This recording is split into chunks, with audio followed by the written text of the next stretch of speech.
Assalamualaikum warahmatullahi wabarakatuh. Halo rekan-rekan semua. Kali ini kita akan belajar tentang logic control flow. Teman-teman tentu masih ingat dengan materi yaitu tentang tipe data boolean. Ya, dia tipe data yang akan menghasilkan true atau false.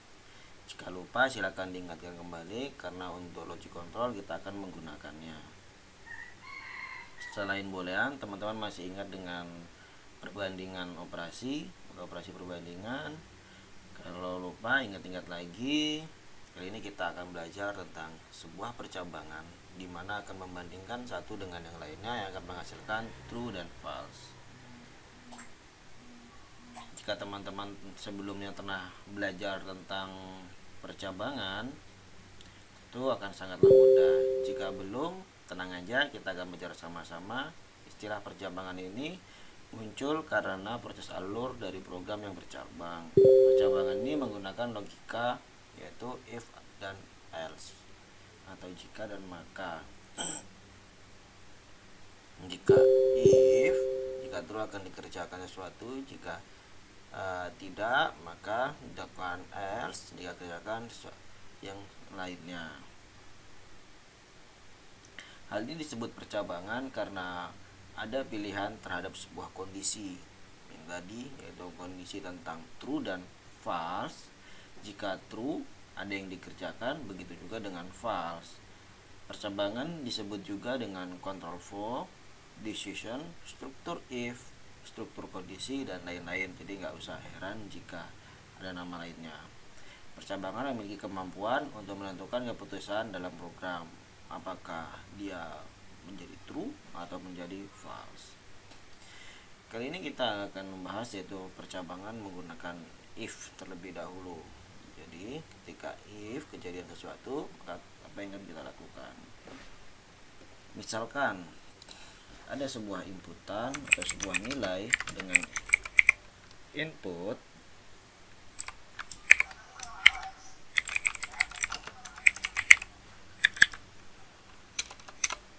if integer dari nilai lebih besar dari angka yang kita inginkan, maka print nilai lebih besar. Kita jalankan. Nah, ketika kita masukkan 90, maka dia akan mengeprint nilai lebih besar. Tapi ketika kita masukkan yang lebih rendah, contoh berapa, 80, dia tidak akan mengeprint apapun.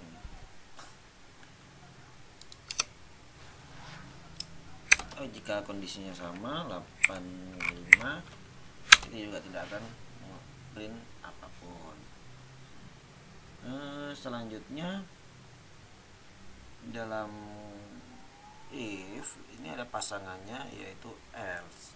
Jika seperti ini dia tidak akan mengeprint yang lainnya. Tapi ketika kita tambahkan else baru kita print,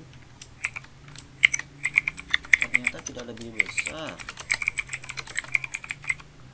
Dan kan berapa, 60, maka yang dikerjakan adalah else-nya. Oleh karena itu ketika inputan lebih apakah inputan lebih besar dari 85? Jika tidak, maka akan dicetak yang ini. Itu jika inputan contohnya adalah dari berapa, 90, apakah 90 lebih besar dari 85? Maka ternyata iya, maka dicetak yang ini. Seperti itu. Pada percabangan if else ada satu lagi yaitu tentang else if. Nah, menggunakan else if ini merupakan kondisi di mana sebuah nilai apakah lebih besar dari 75,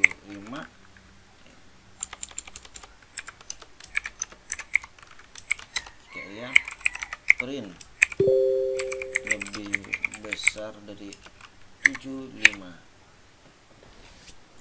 Pertama akan dicek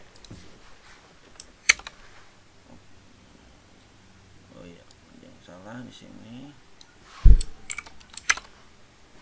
Kita masukkan berapa?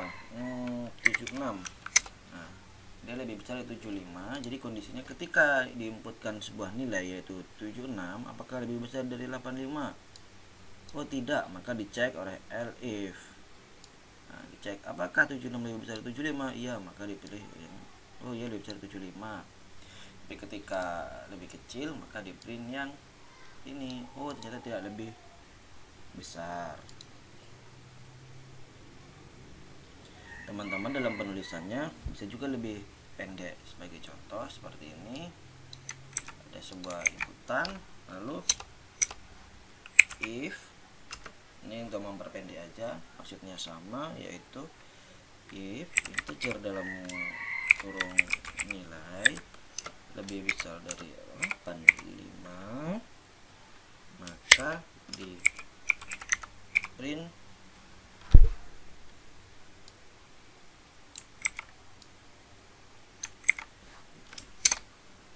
itu contoh berapa? 90. Jika lebih besar dari 90.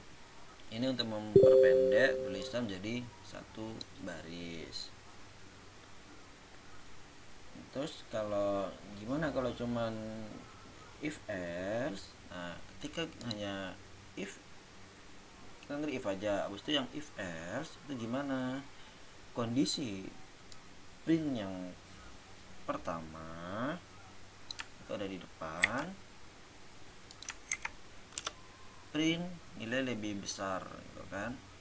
Di situ if nilai langsung ini else, maka print ternyata tidak lebih besar.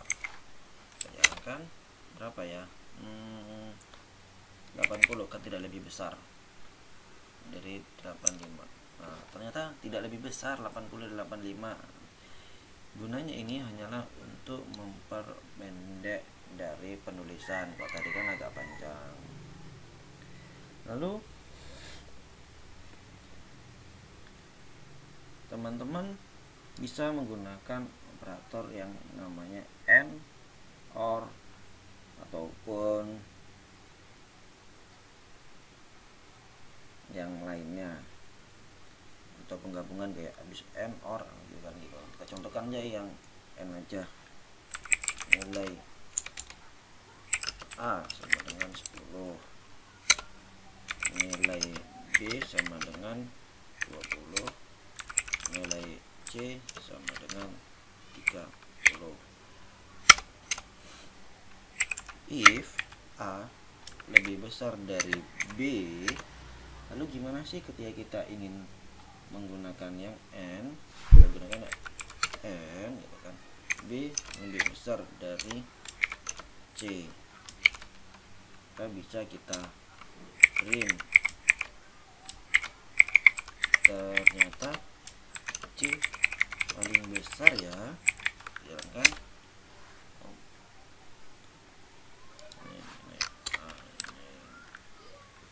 B dan B.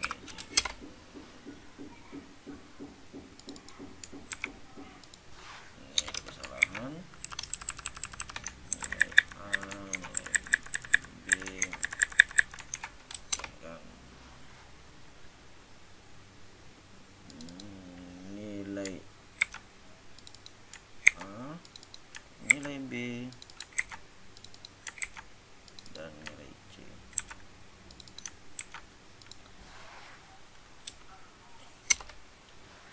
Nilai A lebih besar dari nilai B. Oh tidak, nilai B ternyata tidak kan gitu.